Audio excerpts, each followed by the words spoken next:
ಇದಾದ ಮೇಲೆ ನಾವು ನೋಡ್ತಾ ಇದ್ದೇವೆ ಸುಮಾರು 11:30 ಸಮಯದಲ್ಲಿ ಆತನು 3ನೇ ಮಾತನ್ನು ಹೇಳಿದಾಗ 12 ಗಂಟೆ ಆಗುತ್ತಾ ಬಂತು. ಆ ಸಮಯದಲ್ಲಿ ಇಡೀ ಆ ಒಂದು ಭಾಗವೆಲ್ಲ ಸಂಪೂರ್ಣ ಕತ್ತಲೆ ಆಯಿತು. ಆವತ್ತೇನು ಅಮಾವಾಸ್ಯೆ ಅಲ್ಲ, ಅದು ಪಸ್ಕ ಹಬ್ಬದ ಸಮಯ. ಆವತ್ತು ಯಾವ ಗ್ರಹಣ ಯಾವುದು ಕೂಡ ಹಿಡಿಯುವಂಥ ಸ್ಥಿತಿ ಇಲ್ಲ, ಅದು ಪಸ್ಕ ಹಬ್ಬದ ಸಮಯ. ಆ ಸಂದರ್ಭದಲ್ಲಿ ನಾವು ನೋಡ್ತಾ ಇದ್ದೇವೆ, ದೇವ್ರ ವಾಕ್ಯ ಹೇಳ್ತಾ, ಸತ್ಯವೇದ ಹೇಳ್ತಾ ಇದೆ ಸಂಪೂರ್ಣವಾಗಿ. ಮಾರ್ಕನ ಬರೆಸುವಾರ್ತೆ 15:33 ವಚನದಲ್ಲಿ ನಾವು ನೋಡ್ತಾ ಇದ್ದೇವೆ, ಕತ್ತಲು ಎನ್ನುವಂಥದ್ದು, ಅಂಧಕಾರ ಎನ್ನುವಂಥದ್ದು ಆ ಸ್ಥಳದಲ್ಲೆಲ್ಲ ಏನಾಯ್ತಂತೆ, ತುಂಬಿಕೊಳ್ಳುತ್ತು ಎಂಬುದಾಗಿ. ಹಲ್ಲೆಲೂಯಾ. ದೇವ್ರ ವಾಕ್ಯದಲ್ಲಿ ನಾವು ನೋಡ್ತಾ ಇದ್ದೇವೆ ಪ್ರಿಯರೇ, ಆ ಸಮಯದಲ್ಲಿ ಯೇಸು ಸ್ವಾಮಿ ತಾನು 4ನೇ ಮಾತನ್ನ 1 ಗಂಟೆ ಸುಮಾರಿಗೆ ಆತನ ಏನ್ ಮಾಡ್ತಾ ಇದ್ದಾನ್ರಿ, ಮಾತಾಡ್ತಾ ಇದ್ದಾನೆ ಪ್ರಿಯರೇ. Hallelujah. Jesus cries out to the Father. Hallelujah. ಏಲಿ ಏಲಿ ಲಾಮಾ ಸಬಕ್ತಾನಿ ಎಂಬುದಾಗಿ. ಹಲ್ಲೆಲೂಯಾ. Praise Lord. ಆ ಮಾತನ್ನು ಈ ಸಮಯದಲ್ಲಿ ನಾವು ಓದಿಕೊಳ್ಳೋಣ. ಆವೇದನೆಯ ಮಾತು. 1ನೇ ಮಾತು ಅಪ್ಪ ಎಂದು ಕೂಗಿದ ಮಾತು, 2ನೇ ಮಾತು ಅಲಕ್ಷ್ಯ ಮಾಡದ ಮಾತು, 3ನೇ ಮಾತು ಅಕ್ಕರೆಯ ಮಾತು, 4ನೇ ಮಾತು ಆವೇದನೆಯ ಮಾತು. ಮತ್ತಾಯ 27:46 ಓದ್ರಿ ದಯವಿಟ್ಟು ಯಾರಾದ್ರೊಬ್ರು.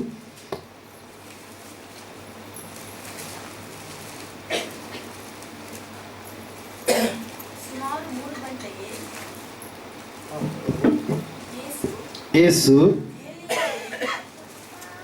ಏಲಿ ಏಲಿ ಲಾಮಾ ಸಬಕ್ತಾನಿ, ಅಂದರೆ ನನ್ನ ದೇವರೇ ನನ್ನ ದೇವರೇ ಯಾಕೆ ನನ್ನನ್ನು ಕೈ ಬಿಟ್ಟಿದ್ದಿ. ಹಲ್ಲೆಲೂಯಾ. ಇಲ್ಲ ನಾವು ನೋಡ್ತಾ ಇದ್ದೇವೆ ಪ್ರಿಯ, ದೇವರ ವಾಕ್ಯ ಸ್ಪಷ್ಟವಾಗಿ ತಿಳಿಸ್ತಾ ಇದೆ. ಏನಂತ ಹೇಳಂತಂದ್ರೆ, ನನ್ನ ದೇವರೇ ಯಾಕೆ ನೀನು ನನ್ನನ್ನ ಕೈ ಬಿಟ್ಟಿದ್ದಿ ಎಂಬುದಾಗಿ ಈ ಸಮಯದಲ್ಲಿ ತನಗೋಸ್ಕರವಾಗಿ ತಾನು ಕೇಳ್ತಾ ಇದ್ದಾನೆ. ಮೊದಲನೇದಾಗಿ ಆತನು ತನ್ನ ಮುಂದಿರ್ತಕ್ಕಂಥ ಜನರಿಗೋಸ್ಕರವಾಗಿ ಪ್ರಾರ್ಥನೆ ಮಾಡಿದ. 2ನೇದಾಗಿ ಆತನು ಬಲಗಡೆಯಲ್ಲಿರ್ತಕ್ಕಂಥ ಕಳ್ಳನ ವಿಜ್ಞಾಪನೆಯನ್ನು ಆತನು ಕೇಳಿದ. 3ನೇದಾಗಿ ಆತನು ತನ್ನ ತಾಯಿ ಮತ್ತು ಶಿಷ್ಯನ ಕುರಿತಾಗಿ ಒಂದು ಹೊಸದಾದಂಥ ಸಂಬಂಧವನ್ನು ಬೆಳೆಸಿದ. 4ನೇದಾಗಿ ಈ ಸಮಯದಲ್ಲಿ ಆತನು ನನ್ನ ದೇವರೇ ಯಾಕೆ ನೀನು ನನ್ನನ್ನು ಕೈ ಬಿಟ್ಟಿದ್ದಿ. ಇಲ್ಲಿ ಒಂದು ಪ್ರವಾದನೆ ಎನ್ನುವಂಥದ್ದು ನೆರವೇರಬೇಕಾಗಿದೆ. ಕೀರ್ತನೆಗಳ ಪುಸ್ತಕ 22ನೇ ಕೀರ್ತನೆ 1ನೇ ವಚನದಲ್ಲಿ ಇದೇ ಒಂದು ಮಾತನ್ನು ನಾವು ದಾವೀದನು ಕೂಡ ಹೇಳಿರುವಂಥದ್ದನ್ನು ನಾವು ನೋಡ್ತಾ ಇದ್ದೇವೆ. ಒಂದ್ಸಾರಿ ಓದ್ತೀರಾ? ನನ್ನ ದೇವರೇ ಯಾಕೆ ನೀನು ನನ್ನನ್ನು ಕೈ ಬಿಟ್ಟಿದ್ದಿ ಎಂಬುದಾಗಿ. ಈ ಪ್ರವಾದನೆ ಎನ್ನುವಂಥದ್ದು ಏನಾಗಬೇಕಾಗಿದೆ, ನೆರವೇರಬೇಕಾಗಿದೆ. ಅದಕ್ಕಾಗಿ ಪ್ರಿಯರಲ್ಲಿ ನಾವು ನೋಡ್ತಾ ಇದ್ದೇವೆ, ಯೇಸು ಸ್ವಾಮಿ 3 ರೀತಿಯ ಶ್ರಮೆಗಳನ್ನು ಆತನು ಅನುಭವಿಸ್ತಾ ಇದ್ದಾನೆ. ಆತನ ದೇಹದಲ್ಲಿ ಭಯಂಕರವಾದಂಥ ಕೊರಡೆ ಪೆಟ್ಟುಗಳಿದ್ದಾವೆ. ಆತನ ಗಡ್ಡವನ್ನು ಕಿತ್ತು ಏನು ಮಾಡಿದಾರ್ರಿ, ಬಡಿದಿದ್ದಾರೆ ಪ್ರಿಯರೇ. ಮುಖಕ್ಕೆ ಉಗುಳಿದ್ದಾರೆ. ಆತನಿಗೆ ಅನೇಕ ಪೆಟ್ಟುಗಳನ್ನ ಕೊಟ್ಟಿದ್ದಾರೆ. ಭಯಂಕರವಾದಂಥ ಏಟುಗಳನ್ನ ಆತನಿಗೆ ಹೊಡೆದಿದ್ದಾರೆ. ಭಯಂಕರವಾದಂಥ ಸ್ಥಿತಿಯಿಂದ ಚಿತ್ರಹಿಂಸೆ, ಯಾರಿಗೂ ಕೂಡ ಆಗದಂಥ ಒಂದು ದೊಡ್ಡದಾಗಿರ್ತಕ್ಕಂಥ ಚಿತ್ರಹಿಂಸೆಯನ್ನ ಯೇಸು ಸ್ವಾಮಿ ಏನ್ ಮಾಡಿದ್ನರಿ, ಹೊಂದಿದ ಪ್ರಿಯರೇ. ಆ ಯಾವ ಸಮಯದಲ್ಲಿ ಆತನು ಬಾಯಿ ತೆರಲಿಲ್ಲ, ಈ ಸಮಯದಲ್ಲಿ ಆತನು ಬಾಯಿ ತೆರಿತಾ ಇದ್ದಾನೆ ಪ್ರಿಯರೇ. ಮೊದಲನೇದಾಗಿ ಶರೀರ ವೇದನೆಯನ್ನ ಆತನು ಅನುಭವಿಸ್ತಾ ಇದ್ದಾನೆ. 3 ರೀತಿಯಾದಂಥ ಶ್ರಮೆಗಳು, ಶರೀರಕ್ಕೆ ಸಂಬಂಧಪಟ್ಟಂತ ಶ್ರಮೆಗಳು. ಆತನ ಗಾಯಗಳು, ಭಯಂಕರವಾದಂಥ ಗಾಯಗಳು. ಅಲ್ಲಿ ಆತನ ತಲೆಯ ಮೇಲೆ ಇಟ್ಟಿರ್ತಕ್ಕಂಥ ಮುಳ್ಳಿನ ಕಿರೀಟ ಇಲ್ಲಿಟ್ರೆ ಕಣ್ಣಿನ ಹೊರಗಡೆಯಿಂದ ಏನಾಗಿದೆ, ಒಳಗಡೆಯಿಂದ ಮುಳ್ಳು ಹೊರಗಡೆ ಬಂದಿದೆ. ಕಣ್ಣು ತೆಗೆಯಕ್ಕೆ ಬರಲಾರ್ದಂಥ ಒಂದು ಸ್ಥಿತಿಯಾಗಿ ಕಾಣಿಸ್ತಾ ಇದೆ. ಹಲ್ಲೆಲೂಯಾ.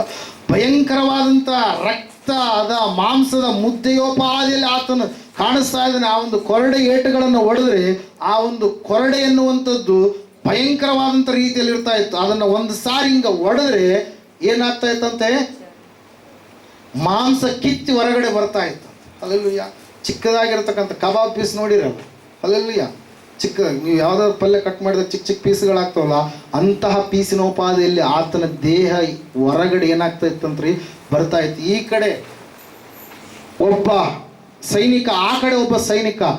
39 ಏಟುಗಳು ಏನು ಮಾಡಿದ್ರಂತೆ, ಆತನಿಗೆ ಹೊಡೆದ್ರು ಪ್ರಿಯರೇ. ಹಲ್ಲೆಲೂಯಾ. ಈ ಕಡೆ ಬೆನ್ನಿಗೆ 13, ಆ ಕಡೆ ಬೆನ್ನಿಗೆ 13, ಮಧ್ಯದಲ್ಲಿ 13 ಆ ಒಂದು ಕೊರಡೆ ಪೆಟ್ಟುಗಳು ಪ್ರಿಯರೇ. ಆ ಎಲ್ಲ ನೋವುಗಳನ್ನು ಆತನು ಭರಿಸಿದ್ದಾನೆ. ಆತನ ಬಡಿದಿದ್ದಾರೆ. ಲೆಕ್ಕವಿರಲಾರದಷ್ಟು ಏಟುಗಳು, ಅಗಣಿತವಾದಂಥ ಏಟುಗಳು. 39 ಅಂದರೆ 39 ಮಾತ್ರವಲ್ಲ, ಎಷ್ಟೋ ಪೆಟ್ಟುಗಳು ಆತನಿಗೆ ಬಿದ್ದಿದ್ದಾವೆ. ಆದರೂ ಕೂಡ ಆತನು ಆ ಶಾರೀರಿಕವಾದಂಥ ವೇದನೆಯನ್ನ, ಆತನು ಶ್ರಮೆಯನ್ನ ಆತನು ಅನುಭವಿಸ್ತಾ ಇದ್ದಾನೆ. ಆತನ ದೇಹವೆಲ್ಲ ರಕ್ತಸಿಕ್ತವಾಗಿದೆ, ಗಾಯದಿಂದ ತುಂಬಿದಂಥ ಆ ಒಂದು ದೇಹವಾಗಿ ಆ ದೇಹ ಕಾಣಿಸ್ತಾ ಇದೆ, ರಕ್ತ ಎಲ್ಲ ಹೊರಗಡೆ ಹೋಗ್ತಾ ಇದೆ ಪ್ರಿಯರೇ. ಹಲ್ಲೆಲೂಯಾ. ಅಂಥ ಸಮಯದಲ್ಲಿ ನಾವು ನೋಡ್ತಾ ಇದ್ದೇವೆ, ಶರೀರ ವೇದನೆಯನ್ನು ಅನುಭವಿಸುವಂಥ ಸ್ವಾಮಿ ಮನೋವೇದನೆಯನ್ನು ಕೂಡ ಆತನ ಏನು ಮಾಡ್ತಾ ಇದ್ದಾನೆ, ಅನುಭವಿಸ್ತಾ ಇದ್ದಾನೆ. ಮನೋವೇದನೆ ಏನ್ರಿ? ಅಲ್ಲಿರುವಂಥವರೆಲ್ಲರೂ ಕೂಡ ಮಾನಸಿಕವಾಗಿ ಭಯಂಕರವಾದಂಥ ಮಾತುಗಳನ್ನು ಮಾತಾಡ್ತಾ ಇದ್ದಾರೆ. ಹಲ್ಲೆಲೂಯಾ. ಯಾರಾದ್ರೂ ಏನಾದರೂ ಒಂದು ಮಾತು ಅಂದ್ಬಿಟ್ರೆ ಮನಸ್ಸಲ್ಲಿ ಎಷ್ಟೋ ನೋವಾಗುತ್ತೆ, ಎಷ್ಟೋ ಬಾಧೆ ಆಗುತ್ತೆ, ಎಷ್ಟೋ ಒಂದು ಸ್ಥಿತಿ ಉಂಟಾಗುತ್ತೆ, ಕಣ್ಣೀರು ಏನಾಗುತ್ತೆ ರೀ ಹೊರಗಡೆ ಹಂಗೆ ಬರುತ್ತೆ.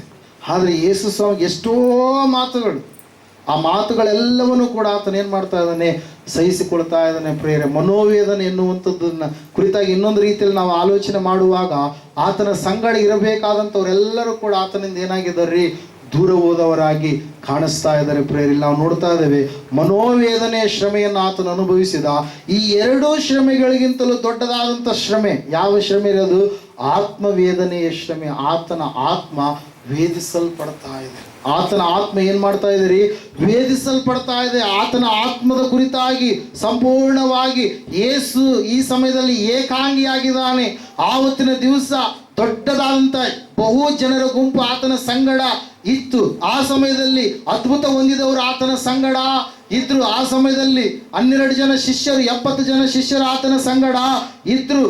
ಆದರೆ ಅವ್ರು ಯಾರು ಇಲ್ಲ ಅಂತೇಳಿ ಎನ್ನುವುದಕ್ಕಿಂತ ಮುಖ್ಯವಾಗಿ ವಿಶೇಷವಾಗಿ ತಂದೆಯಾದ ದೇವರು ನನ್ನ ಸಂಗಡ ಇಲ್ವಲ್ವಾ, ನನ್ನ ಆತ್ಮನಾದ ಆಪ್ತನು ನನ್ನ ಸಂಗಡ ಇಲ್ವಲ್ಲ, ನನ್ನ ಆತ್ಮದ ರಕ್ಷಕನು ನನ್ನ ಸಂಗಡ ಇಲ್ವಲ್ಲ, ನನ್ನ ತಂದೆ ನನ್ನ ಸಂಗಡ ಇಲ್ವಲ್ಲ ಎಂಬುದಾಗಿ ಸಂಪೂರ್ಣವಾಗಿ ಆತನ ಏನು ಮಾಡ್ತಾ ಇದ್ದಾನ್ರಿ? ಕೈ ಬಿಡಲ್ಪಟ್ಟವನಾಗಿ ಯೇಸು ಸ್ವಾಮಿ ಏಕಾಂಗಿಯಾಗಿ ಈ ಸಮಯದಲ್ಲಿ ಏನು ಮಾಡ್ತಾ ಇದ್ದಾನ್ರಿ? ನನ್ನ ದೇವರೇ ಎಂಬುದಾಗಿ ಆತನು ವಿಜ್ಞಾಪನೆಯನ್ನು ಮಾಡ್ತಾ ಇದ್ದಾನೆ. ಇಲ್ಲಿಯವರೆಗೆ ಅಪ್ಪ ಎಂಬುದಾಗಿ ಕರೆದಿರ್ತಕ್ಕಂಥ ಆ ಬಾಯಿ, ಇಲ್ಲಿಯವರೆಗೆ ತಂದೆ ಎಂಬುದಾಗಿ ಕರೆದಿರ್ತಕ್ಕಂಥ ಆ ಬಾಯಿ ಈ ಸಮಯದಲ್ಲಿ ಏನಂತ ಕರಿತಾ ಇದ್ದೀರಿ? ದೇವರೇ ಎಂಬುದಾಗಿ ಕರಿತಾ ಇದೆ. 59ನೇ ಅಧ್ಯಾಯ ಅನ್ಕೊಂತೀನಿ, ಯೆಶಾಯನ ಪ್ರವಾದನೆ ಗ್ರಂಥದಲ್ಲಿ ಒಂದು ಮಾತಿರುತ್ತೆ. ಯಾರಾದ್ರು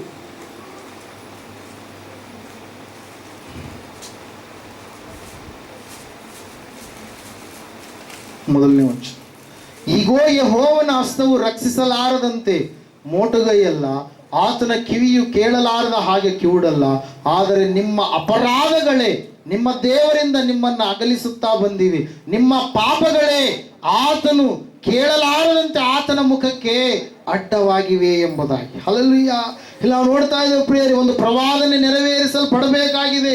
ಇಲ್ಲಿ ನಾವು ನೋಡ್ತಾ ಇದ್ದೇವೆ, ಸತ್ಯವೇದ ಹೇಳ್ತಾ ಇದೆ, ಯೇಸು ಸ್ವಾಮಿ ಆ ಸಮಯದಲ್ಲಿ ಎಲ್ಲಾ ಜನರ ಪಾಪವನ್ನ, ದ್ರೋಹವನ್ನ, ಶಾಪವನ್ನ, ಕತ್ತಲೆಯ ಜೀವಿತವನ್ನ, ಅವಮಾನವನ್ನ ಎಲ್ಲವನ್ನ ತನ್ನ ಮೇಲೆ ಆತನ ಏನ್ ಮಾಡಿದನ್ರಿ? ಒತ್ತುಕೊಂಡವನಾಗಿ ಕಾಣಿಸ್ತಾ ಇದ್ದಾನೆ. ಶಾಪ ಪಾಪ ಎಲ್ಲ ಯೇಸುವಿನ ಮೇಲೆ ಬಂದಾಗ ನಾವು ನೋಡ್ತಾ ಇದ್ದೇವೆ, ಲೂಕನು ಬರೆದ ಸುವಾರ್ತೆ 15ನೇ ಅಧ್ಯಾಯ 18ನೇ ವಚನದಲ್ಲಿ ಈ ರೀತಿಯಾಗಿ ಯೇಸು ಸ್ವಾಮಿ ಹೇಳ್ತಕ್ಕಂಥ ಒಂದು ಸಾಮ್ಯದ ಕುರಿತಾಗಿ ನಾವು ನೋಡ್ತಾ ಇರ್ತೀವಿ.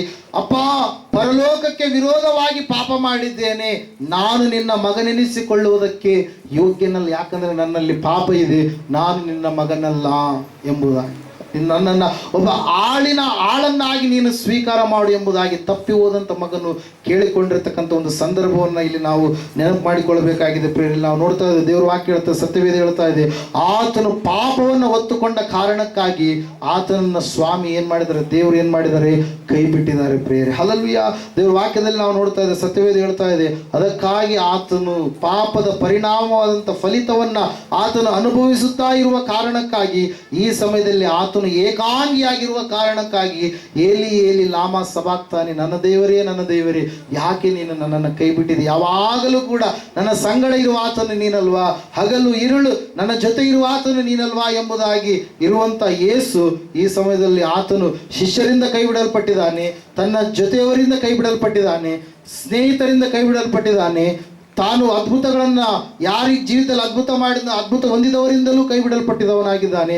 ಅದೆಲ್ಲಕ್ಕಿಂತ ಮುಖ್ಯವಾಗಿ ನಾವು ನೋಡ್ತಾ ಇದ್ದೇವೆ, ಸಂಪೂರ್ಣವಾಗಿ ತಂದೆಯಿಂದ ಕೈ ಬಿಡಲ್ಪಟ್ಟಂತ ಪಾಪವನ್ನು ಹೊಂದಿದಂಥ ವ್ಯಕ್ತಿಯಾಗಿ ಯೇಸು ಇಲ್ಲಿ ಕಾಣಿಸ್ತಾ ಇದ್ದಾನೆ ಪ್ರಿಯರೇ. ಅದರ ಸಲುವಾಗಿ ನಾವು ಯೆಶಾಯ ಯಾವಾಗಲೂ ಓದಿಸಿದ್ನಲ್ವ, 53ನೇ 12ನೇ ವಚನ, ಜನರ ದ್ರೋಹಗಳ ಪಾಪವನ್ನು ಹೊತ್ತು ಅವರಿಗಾಗಿ ವಿಜ್ಞಾಪನೆಯನ್ನ ಮಾಡಿದನು ಎಂಬುದಾಗಿ. 2ನೇ ಕೊರಿಂಥ 5:21 ಸ್ಪಷ್ಟವಾಗಿ ದೇವರ ವಾಕ್ಯ ನಮಗೆ ಸೂಟಿಯಾಗಿ ಹೇಳುತ್ತೆ ಏನಂತಂದ್ರೆ, ಆತನು ನಮಗೋಸ್ಕರ ಪಾಪ ಸ್ವರೂಪ ಯಾಗ ಮಾಡಿದನು ಎಂಬುದಾಗಿ. ಹಲ್ಲೆಲೂಯಾ. ನಾವು ನೋಡ್ತಾ ಇದ್ದೇವೆ, ತಿಳಿದುಕೊಳ್ಬೇಕಾಗಿರ್ತಕ್ಕಂಥ ಅಂಶ ಒಂದೇ ಪ್ರಿಯರೇ, ಆತನು ನಮ್ಮ ಎಲ್ಲ ಪಾಪವನ್ನು ಹೊತ್ತುಕೊಂಡ ಕಾರಣಕ್ಕಾಗಿ ಆತನನ್ನ ತಂದೆ ಏನ್ ಮಾಡಿದ್ದಾನೆ, ಕೈ ಬಿಟ್ಟಿದ್ದಾನೆ ಪ್ರಿಯರೇ. ಹಲ್ಲೆಲೂಯಾ. ಯಾಕೆ ಕೈ ಬಿಟ್ಟಿದ್ದಾನೆ ಎಂಬುದಾಗಿ ನಾವು ನೋಡುವಾಗ, ಪಾಪವನ್ನು ಆತನು ಹೊತ್ತುಕೊಂಡ ಕಾರಣಕ್ಕಾಗಿ ಕೈ ಬಿಟ್ಟಿದ್ದಾನೆ. ಆತನು ಯಜ್ಞದ ಕುರಿಮರಿಯಾಗಿ ತನ್ನ ಕುರಿಗಳಿಗೋಸ್ಕರವಾಗಿ ಪ್ರಾಣವನ್ನು ಕೊಡಬೇಕಾಗಿ ಅದಕ್ಕಾಗಿ ತಂದೆ ಆತನನ್ನು ಕೈ ಬಿಟ್ಟಿದ್ದಾನೆ. ತಂದೆಗೆ ಇಷ್ಟವಾಗಿತ್ತು ಆತನನ್ನ ಜಜ್ಜುವುದು, ಅದಕ್ಕಾಗಿ ಆತನನ್ನು ಕೈ ಬಿಟ್ಟಿದ್ದಾನೆ. ನಮ್ಮನ್ನ ಪಾಪದಿಂದ ಬಿಡಿಸುವುದಕ್ಕಾಗಿ ತಂದೆ ಯೇಸುವನ್ನ ಕೈ ಬಿಟ್ಟಿದ್ದಾನೆ. ನಮ್ಮನ್ನ ಶಾಪದಿಂದ ಬಿಡಿಸುವುದಕ್ಕಾಗಿ ತಂದೆ ಯೇಸುವನ್ನ ಕೈ ಬಿಟ್ಟಿದ್ದಾನೆ. ನಮ್ಮನ್ನ ಮರಣದ ಬಲ, ಅಂಧಕಾರದ ಬಲದಿಂದ ಬಿಡಿಸುವುದಕ್ಕಾಗಿ ತಂದೆ ಯೇಸುವನ್ನ ಕೈ ಬಿಟ್ಟಿದ್ದಾನೆ. ನಮ್ಮನ್ನ ಸಮಾಧಾನದ ಶಿಕ್ಷೆಯನ್ನ ನಮಗೋಸ್ಕರವಾಗಿ ಯೇಸು ಭರಿಸುವುದಕ್ಕಾಗಿ ತಂದೆ ಯೇಸುವನ್ನ ಕೈ ಬಿಟ್ಟಿದ್ದಾನೆ. ನಮ್ಮನ್ನ ದೇವರ ನೀತಿ ಆಗುವುದಕ್ಕಾಗಿ ತಂದೆ ಯೇಸುವನ್ನ ಕೈ ಬಿಟ್ಟಿದ್ದಾನೆ.